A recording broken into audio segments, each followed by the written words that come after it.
What's up, my construction entrepreneurs? Tyrone Jones here. Oh, Doug sent the photo. Oh, man.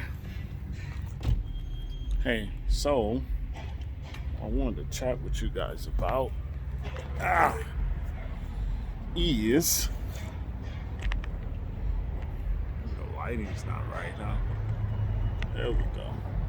Get it right, Tyrone. Come on, get it right now. All right, so I wanted to chat with you guys about the CSLB here in California. That's the Contractor State License Board.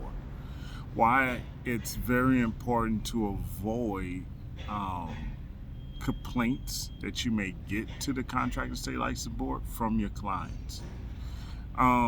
Dealing with the Contractor State License Board is tough for a contractor.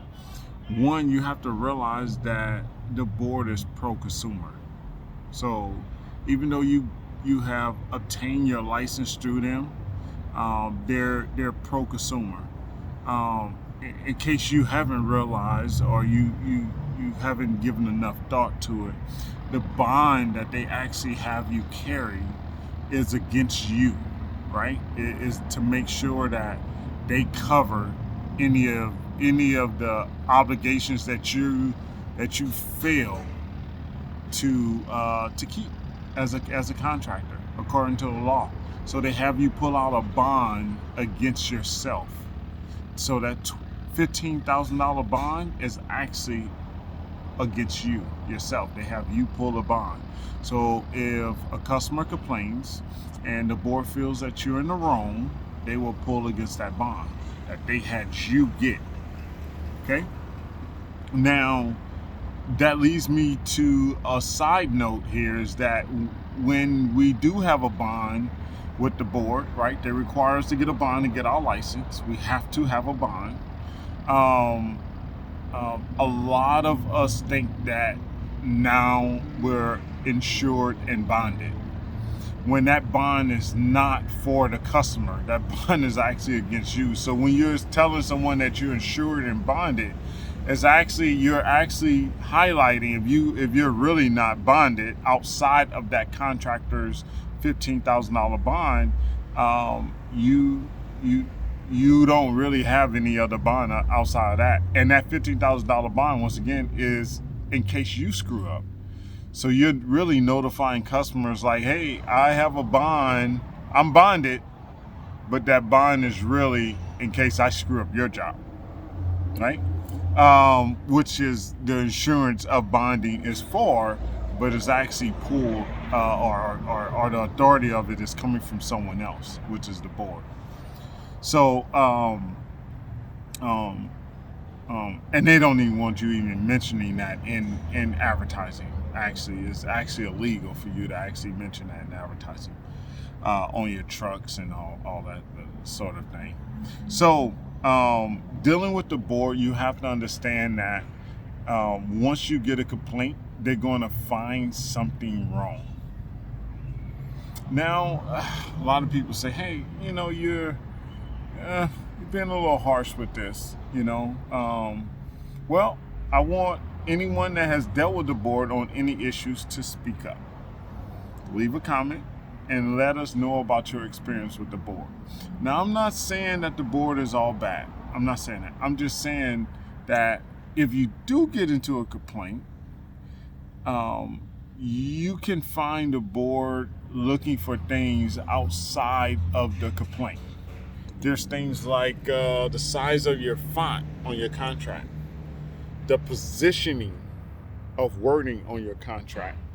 Now, all this is the law. A lot of it is very small and that we don't know about, right? We don't know about what size font we need to have on our contracts. That's not a thing that gets brought up quite a bit. But they will bring up font size on your contract. They will hit you on completion dates, approximate start dates. Do you have start dates? How much you receive for a down payment?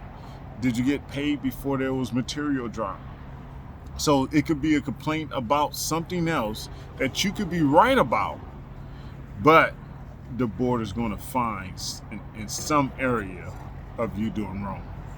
So you want to avoid at all costs. You really want to do it, avoid at all costs getting the board involved in any of your customer relation actions, right?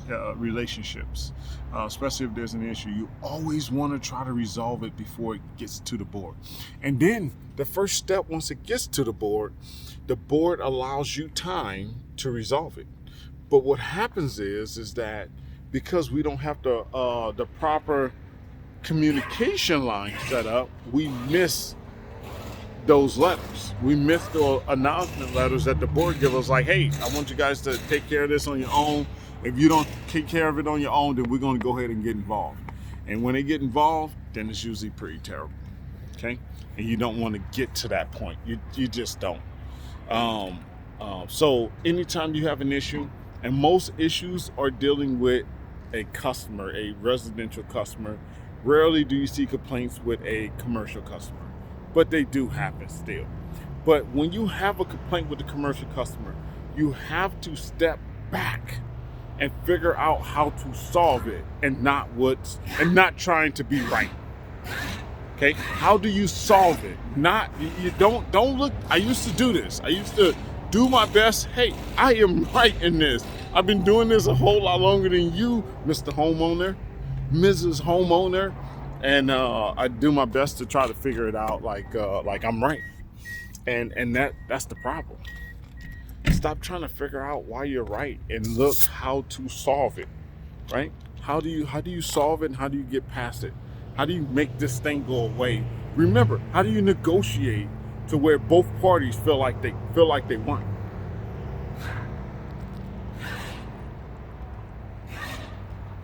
Excuse me. How do you negotiate to where both parties feel like they won? And solve this and get it over with and done. Even if you got to give back money. A lot of us is like, no, I'm not giving back any. Actually, that stuff is already spent.